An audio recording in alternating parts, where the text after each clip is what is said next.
parts of line of actual control, which they think is their territory. Pallavi has been bringing details to us about possible moves pursued in the parliament by opposition parties like the Congress and a few minutes ago the AIMIM. Pallavi, over to you. Well, as the government and sources are pointing out, that it's not the first time these kind of clashes have taken place and India has retaliated quite strongly. That's exactly the point which the Congress party and other opposition parties have been making, that there have been instances of these kind of clashes or attempts by Chinese to enter into Indian territory, but the government has always denied it, or government has said it's not really happened, and therefore this is the reason why there needs to be a debate and discussion. There have been multiple notices which have been served in both the houses of parliament and cutting across party lines. The Trinamool Congress, Owaisi, Congress party, all of them are in the mood to get out the government. One, they want a short duration discussion on this.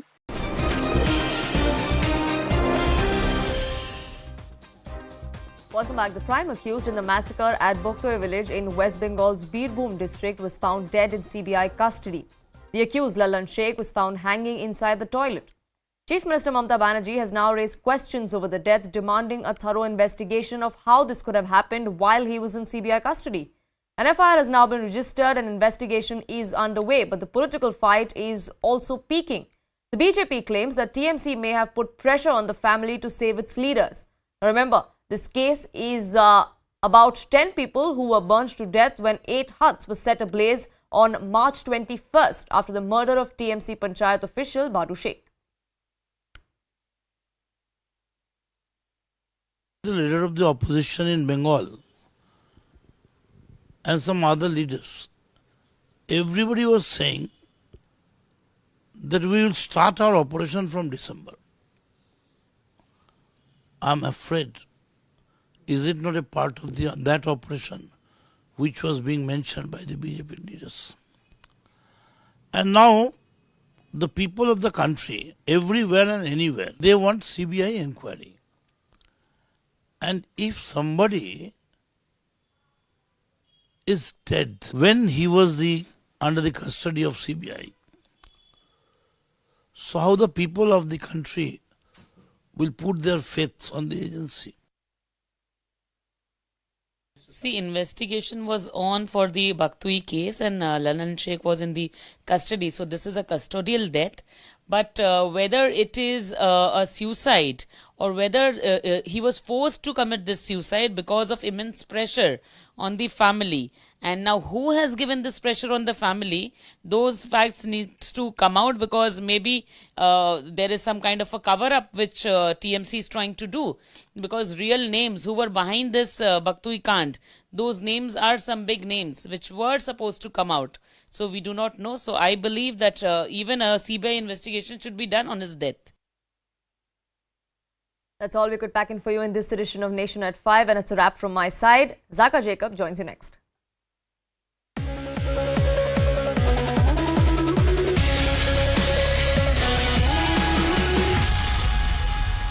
Good evening, this is Viewpoint. I'm Zaka Jacob. The clashes between Indian and Chinese troops happened after a stealth-by-night operation by the PLA to capture the icy heights of Yangtze, which is east of Tawang. The Chinese troops were pushed back hard all the way back to their command post. The Raksha Mantri today made a statement in Parliament that this was a unilateral attempt to change the status quo. The opposition is upping the ante by asking for a full-fledged discussion in Parliament. The government says they are ready for it, but at a time and place of their choosing. The moot point is this: did the Chinese deliberately do this as part of a larger strategy, something that we saw in Galwan and other parts of eastern Ladakh in 2020? And if this is indeed part of a larger strategy, then how should India respond? PLA troops ने Tawang sector के यांगसे area में line of actual control पर अतिक्रमण कर status को एक तरफा बदलने का प्रयास किया। चाइना के इस प्रयास का हमारी सेना ने दृढ़ता के साथ सामना किया है। अध्यक्ष महोदय, Defence Minister Rajnath Singh informing Parliament that Indian soldiers thwarted attempts by Chinese troops to unilaterally change the status quo in Arunachal Pradesh, Tawang, last week and compelled them to return to their posts. During the confrontation, clashes broke out between the Indian and Chinese side. It happened in a place called Yangtze, about 30 kilometers northwest of Tawang. India has been building border infrastructure here, so have the Chinese.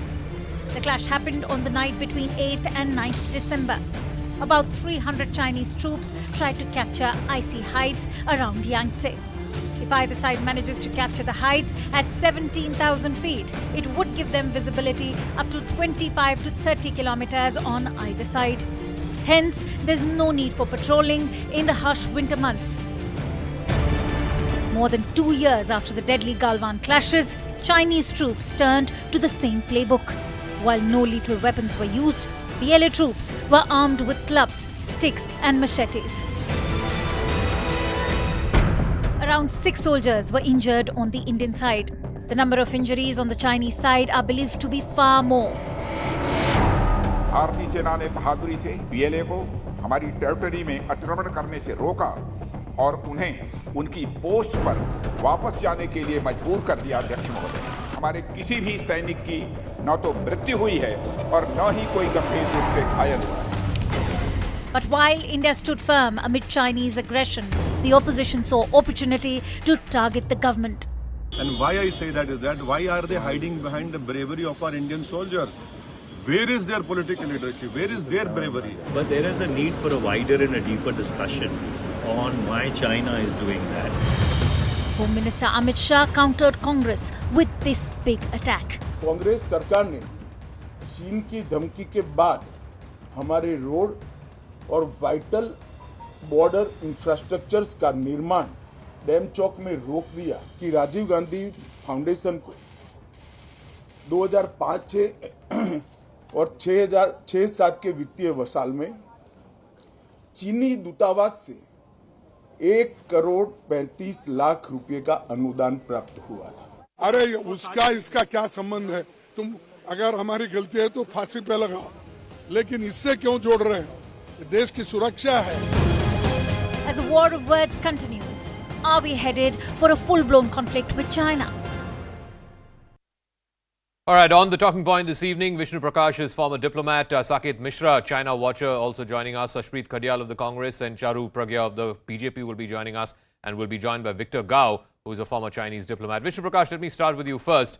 What is your best understanding of what's been going on? Because it's not just what happened in Tawang last week, but we saw what happened in Galwan. We saw the parts of eastern Ladakh which have still not been fully resolved. Is this part of a larger pattern that the Chinese are indulging in, where they are pressing their claims and sometimes even using force, although not lethal weapons, but force to press those claims? Good evening, Zaka. Absolutely. China harbors no goodwill for India. In fact, they want to undermine India. They want to embarrass India. And they will not miss any opportunity for doing so. In fact, earlier there were some pretensions of cooperation. Those pretensions have been dropped. They are openly opposing all areas, India's core interests in every area. And the build-up along the LAC is such that their infrastructure, they are building up at a breakneck speed. And it's a permanent infrastructure. Indications are quite clear that they are in no hurry to leave. And they are lying in wait, because they will probe us, they will try to provoke us, they will try to see whether they can gain a strategic advantage. That is will be their effort. I would still like to believe that Chinese do not want a full-fledged conflict, but they are not going to leave in a hurry. They are going to keep on trying to gain some advantage. And the best thing is what we are doing is to keep ready and give them a rebuff any such attempts. That is the way to handle it. Saket Mishra, how does India respond to this? Of course, right now what happened in Tawang, there was a fierce pushback. There were about 100 Indian troops who pushed back more than 300 Chinese troops all the way back to their command posts. But besides that, what is the larger strategic manner in which India can take on China? Because let's face it, there is a power differential as things stand right now. Maybe that will correct in 10, 20 years. But right now there is a power differential. The more we seek allies and friends like the United States, the Chinese say you're only going into the US embrace, and that is only further widening the schism between India and China. So how does India strategically address this situation? The way to do it is... Saket Mishra, thank you. Good evening, Zaka. Look, I think first of all, China has, as our external affairs minister said, has no business telling us who we need to work with and who we don't need to work with. But as you very correctly said, I think the challenge with China today is that China fundamentally wants to be the determinant power in Asia, and India clearly offers a very different model, democratic, successful economically, and not really aggressively trying to overpower other countries. So for them, India remains a point of contention, not just because of the border, but because of the larger philosophical issue of, is India a better model for the country, for a country to advance as a global leader or not? Now, within that perspective, clearly what Ambassador Prakash just said, we need to be very ready on the border. But beyond that, there are, to my mind, a couple of steps that we need to take. First, it's not just the US, but the fact is that China, if you look at, let's say, the Indo-Pacific region and our Indian Ocean region, one of the major issues is China's infiltration into that region, whether it's to Sri Lanka or to the Southeast Asian countries. Yes. So in addition to the US, we need to actually expand and use the discomfort that has emerged, whether it's in the Philippines or whether it's increasingly in Indonesia, with the Chinese way of actually expanding, through their islands, through their money. And we need to actually broad base our defense mechanism, and I use the word defense slightly broadly, to cover Southeast Asia as a first step, as a first ring fence around us, in addition to what we do with the US. Plus, I think internally we need to also, again, not immediately, but over a period of time, examine where all we are vulnerable to China, both in terms of imports and in terms of technology that we've taken from them, and prepare to actually substitute that with other sources. Okay, let me ask Victor Gao before we go to the political spokespersons. Victor Gao, we've seen what happened in Galwan and in eastern Ladakh back in 2020. There were violent clashes leading to the deaths of soldiers on both sides. What happened in Tawang last week was less violent, but nonetheless it was an important marker in how this relationship is not normal, as the Indian Foreign Minister said in Parliament last week. This relationship cannot be normal till the border situation is resolved. Why is China resorting to these unsophisticated but violent means, using clubs and sticks and machetes to press its claims when the border itself is disputed, or large parts of the line of actual control are disputed? First of all, the overall situation involving China-Indian border has been stable. And the fact that the two armies refuse to use weapons or live bullet to deal with each other whenever problems occur, and rather they are restricted to use fists and arms, for example, is an indication that both China and India want to exercise maximum restraint. And this is not only for the bilateral relations and for the fundamental good of the Chinese people as well as the Indian people, but for the world of peace at large. Now, thirdly, this world is still in the process of witnessing peace as the most important thing. Anyone talking about war is out of his mind. And for China and India to think about a war between the two largest populations in the world, it is out of mind. So whatever problems there are between China and India, we need to use our maximum courage and wisdom to resort to peace and refuse to be distracted into confrontations, conflicts, or even war. Now, thirdly, the fact that India is bringing the United States to the China-Indian border is a cause of great concern, because if there is some issue that China and India cannot resolve between them, to bring in another country into this conflict or border pursuit will only complicate the situation rather than simplifying the situation. Therefore, thank you for giving me this chance to call for peace again between China and India, the two largest populations in the world. I'll come back to Mr. Gao on the points that he made, but let me bring in the political spokespersons, Charu Pragya and Ashpreet Kadyal. Charu Pragya, the opposition is saying this is a grave security breach. Let's have a full-fledged discussion in Parliament. Parliament is in session. Please explain how this incident happened on the 9th of December until the 12th. Parliament was in the dark. And even today, the Raksha Mantri made a very brief statement. The government has not given any indication of when this discussion will take place, if at all it will.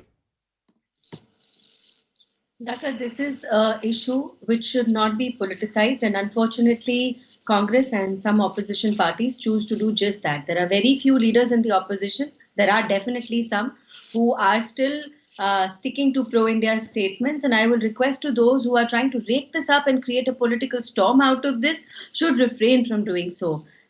The Prime Minister of this country and the government of this country only have India's best interests at heart, and we have proved that time and time again whenever tested.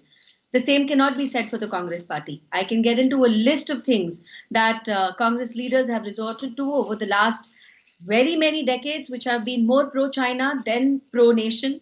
And the latest of that has been the funding which Congress party has been receiving from China. Secret MOUs signed, God knows what all. That being said, coming to the topic at hand, the Indian Army, if I can use the Hindi word saksham, they are more than capable of dealing with the skirmishes that happened. They are unfortunate, definitely. Okay. But if you listen to the statements made by the Indian Army and our Raksha Mantri, they point in one direction. India is secure, India is safe, and it will continue to be so. All right, Ashpreet Kadyal, fact of the matter is that these skirmishes have happened even when the UPA was in power, and it is continuing to happen because the boundary has not been demarcated. By making an issue out of it, saying that the PM has to come to Parliament, HM has to come to Parliament, have a short duration discussion on this, aren't you undermining what should have been a united national response to such a security breach? Hasn't the Bharatiya Janata Party done exactly that when they failed to tell it to India, to the country, to 130 crore people who voted them to power, that somebody has intruded into our home? They did that before. They're doing the same thing again. First of all, we salute the Indian soldiers that fought bravely and gave a befitting reply to the PLA. However, for the Bharatiya Janata Party's government, they have been keeping India in dark.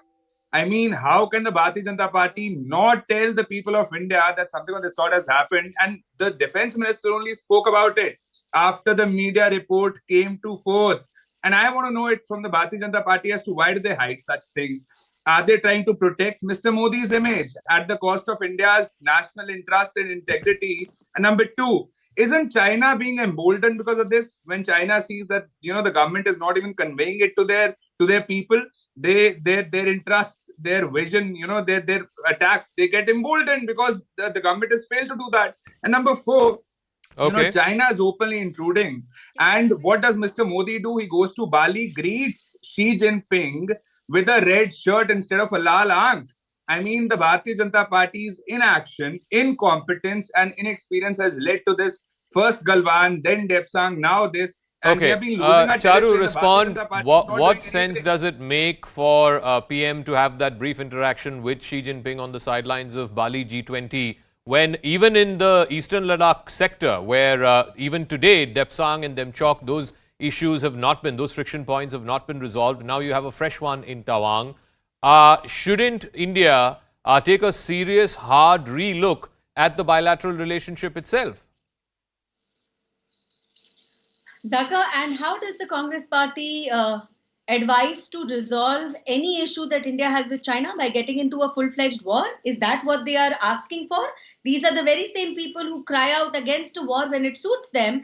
And for China, I don't understand what are they looking to do at all. I really don't. So if there is no discussions, if there is no communication, how are you going to resolve an issue? We know very well that the Indian and the Chinese army's highest officials have been in conversation, in discussions and conferences for the last more than a year to redefine the border and make sure it is kept defined for the months and years to come. That is happening by discussions. They need to remember that. Are you crying out for war at a time like this? I think Prime Minister's foreign policy has proved itself to be for the best of this country. We have seen more and more positive developments happen for this country with the Prime Minister's Modinomics, with the Prime Minister's Let me ask Vishnu Prakash, you know, we've had 20 rounds of talks on this disputed border.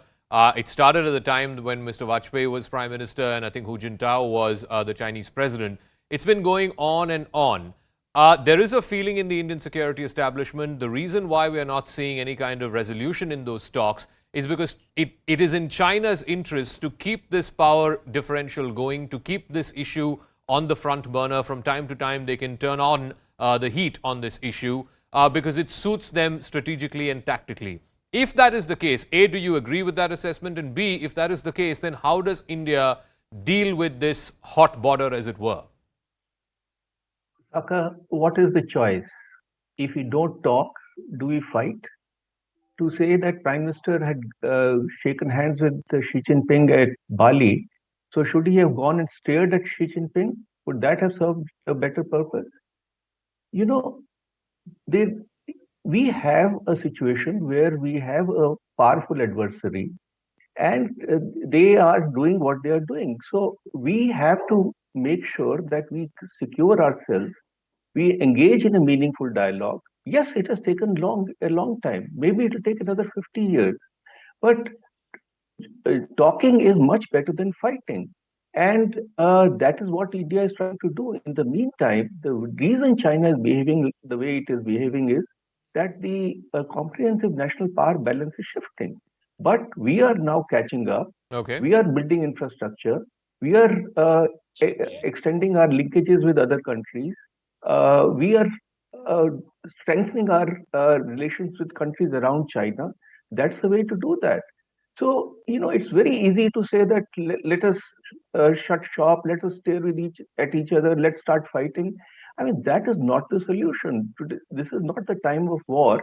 You have to give peace a chance. You have to be patient, but the patience has to be backed up with a power to defend yourself and respond befittingly if required.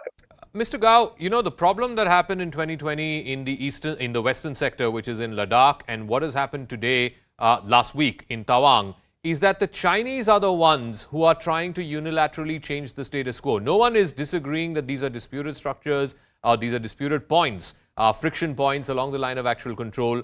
But the difference in the Chinese PLA's behavior over the last couple of years has been they are pressing these claims in a more violent fashion. They are pressing these claims in a way that, as the Defence Minister of India today told Parliament, it's one side that's trying to unilaterally change the status quo, and that to India is unacceptable.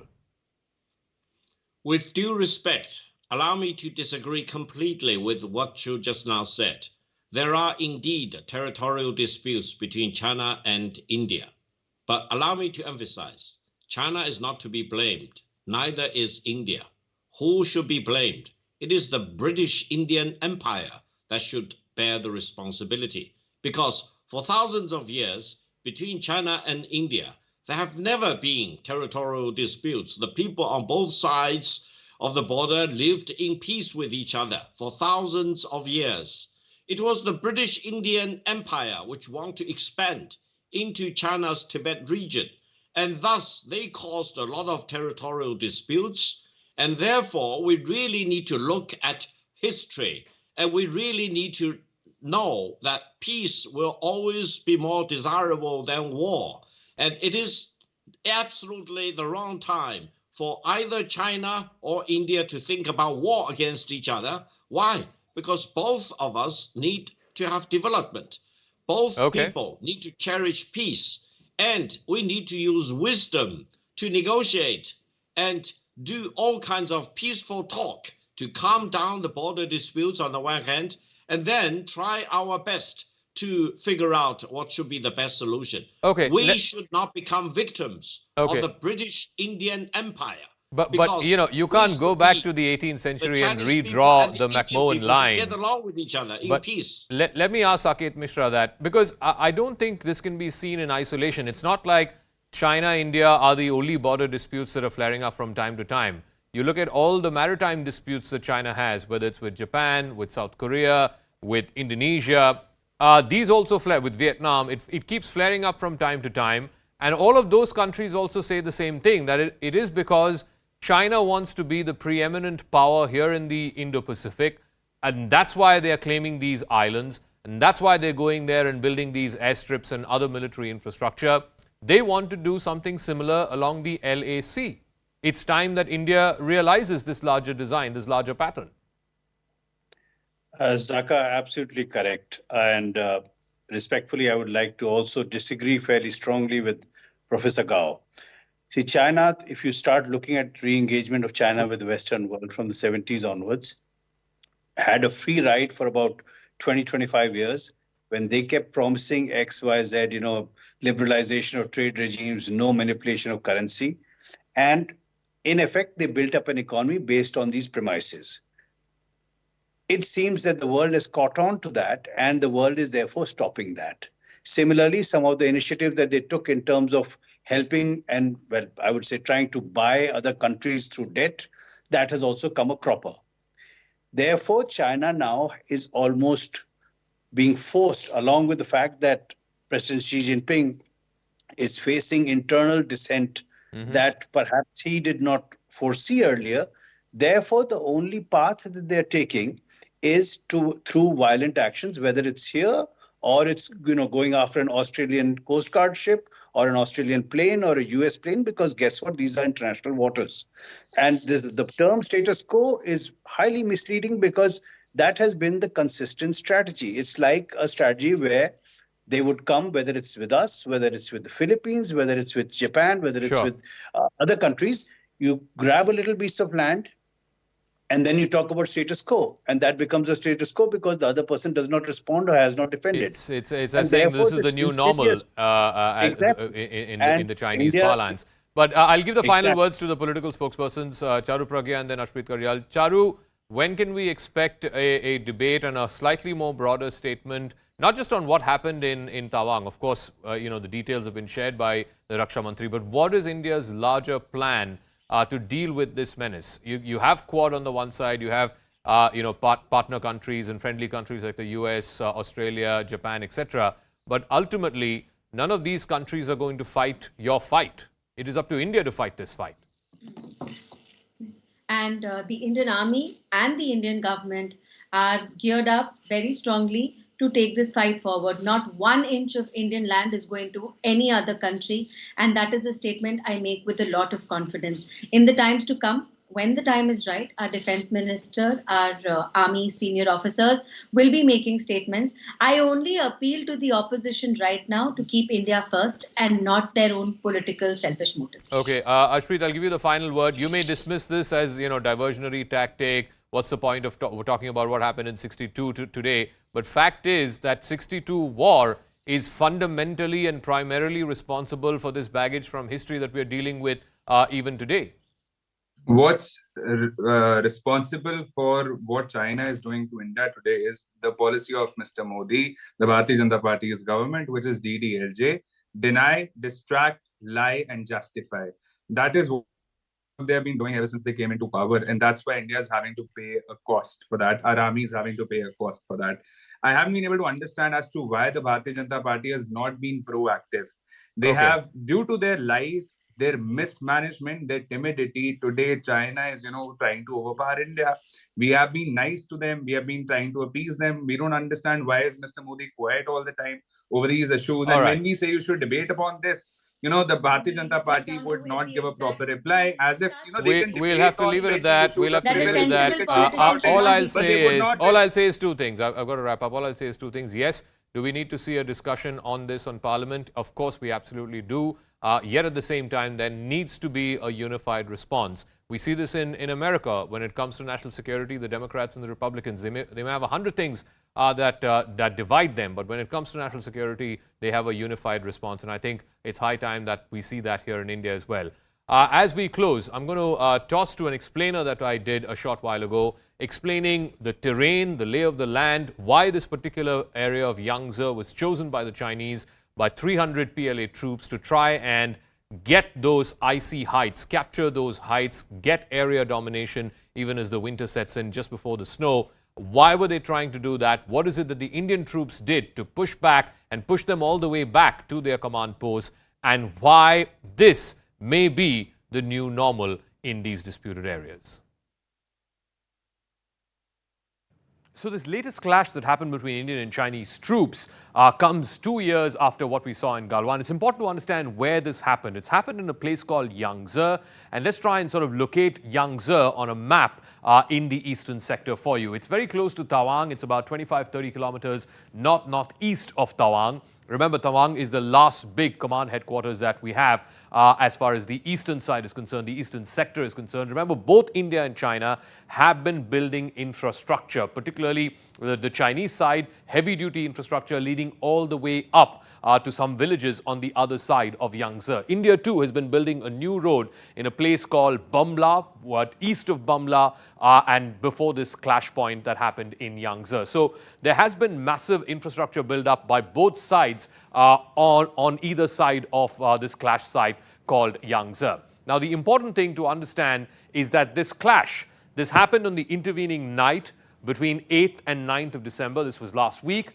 It happened at 3 a.m. and we're given to understand that about 300 Chinese PLA soldiers, that's not a small number, 300 Chinese PLA soldiers in the dead of the night at 3 in the morning tried to capture the icy heights. Remember, these heights are 15,000 feet, 17,000 feet. The attempt was to try and capture the heights and get area domination around the Yangtze. Now, why this is important is if either side manages to capture these heights, like I said, the plateaus here are 10,000, 12,000 feet, and the peaks, the heights, are at anywhere between 15 to 17,000 feet. If either side manages to capture this, and remember this is disputed site, all along the 3,500 kilometer line of actual control that runs all the way from Ladakh in the western sector all the way up to Tawang in the eastern sector, there are about 20 to 25 recognized disputed spots. Yangtze happens to be one of them.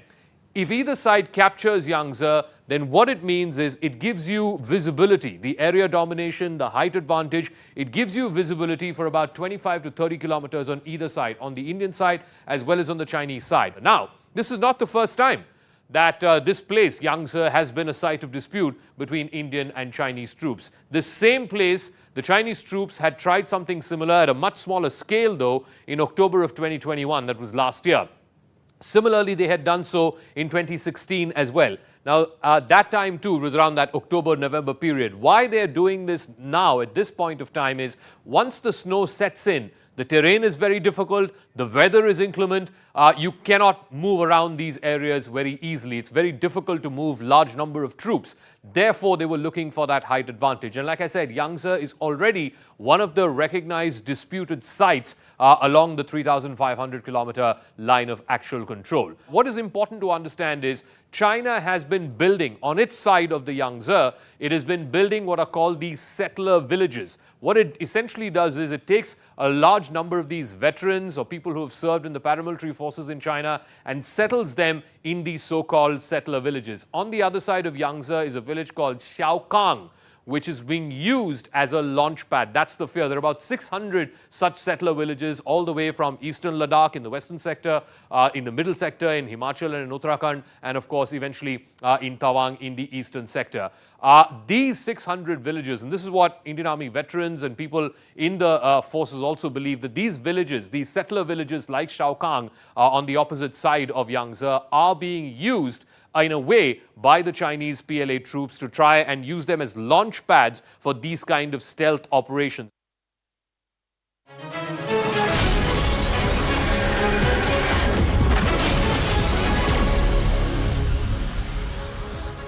Good evening. Thanks a lot for staying with us here at CNN News 18. I am Ridhima Bhatnagar.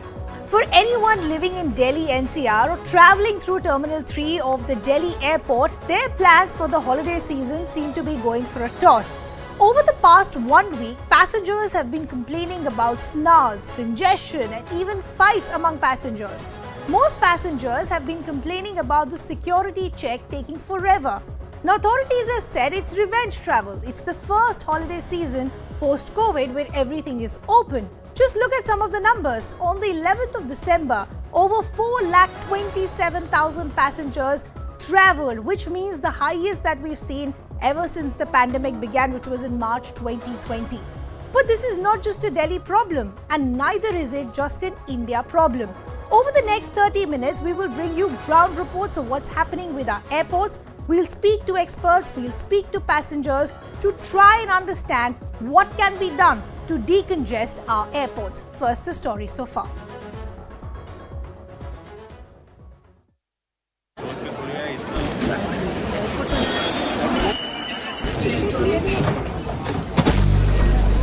Terminal 3 at the Delhi airport has been in the news over the past 1 week for all the wrong reasons.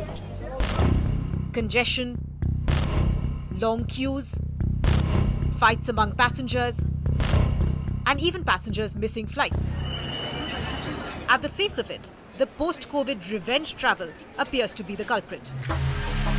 On the 11th of December, India saw more than 4 lakh domestic passengers, the highest since the COVID outbreak in March 2020. Passengers who have taken a flight over the last 1 week have all complained about the long snarls at security checks, shortage of baggage trays, lack of X-ray machines, and not enough security personnel at check-in counters.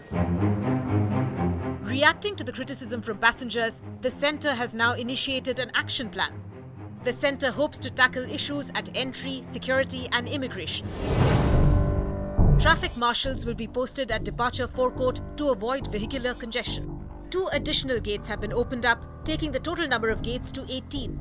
Awareness posters will be put up at the entry gate for passengers to be ready with their boarding cards, and dedicated resources will be deployed at the entry gate to usher in passengers. An additional X-ray machine has been installed at the T3 domestic terminal. Additional manpower has been deployed to help passengers for tray preparation and congestion management. Awareness posters, mobile announcements are being undertaken to inform passengers about the do's and don'ts. Incoming international passengers have been urged to complete their immigration paper landing cards while being on board. Manpower will be deployed at disembarkation points to facilitate passengers who have not managed to fill in their papers. The number of flights during 5 a.m. and 9 a.m. will also be reduced. It will also be explored to move some flights to T1 and T2 or to non-peak hours at T3. Authorities also aim to post real-time updates on waiting time on social media. But despite this, airlines have issued advisories for passengers to keep a minimum of 3 to 3.5 hours while travelling to T3. As passengers scramble to reach their destination this holiday season, the question many are asking is, shouldn't we have been better prepared? So before we bring you a ground report of what the situation is post the minister's visit at T3, what really is the reason? Why are we seeing such snarls and congestion at the Delhi airport? And as I said, it's not just a Delhi problem. We're seeing this in a lot of major airports across the country and even across the world. But specifically, as far as T3 in Delhi is concerned, not enough counters. As I said, revenge travel. People want to travel the first holiday season.